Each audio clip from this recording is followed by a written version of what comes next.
Welcome to Penrose Learning, where we make understanding easy. You'll begin by confirming essentials so the update won't fail. First, check your iOS version and free storage. Pubg updates often need around 1.5 GB. Next, connect to stable Wi-Fi and plug in the charger if battery is low. Once done, open the App Store, tap your profile icon, locate Pubg Mobile in the list, and press Update. This initiates the download and installation sequence. You're starting the process immediately, so don't switch networks or lock the device while it downloads.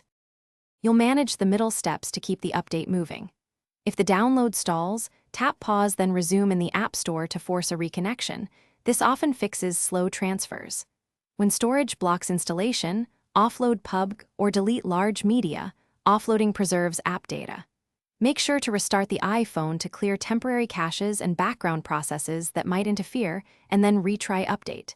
If you use cellular, verify settings, allow App Store downloads over cellular, so the update can continue without. You'll complete the update and verify everything is working.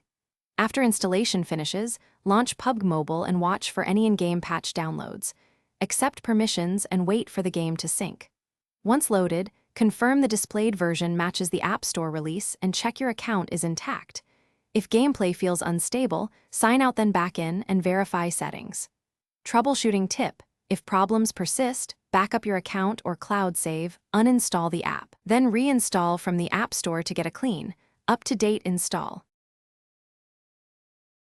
Thanks for watching. If this was helpful, leave a like and consider subscribing. See you next time.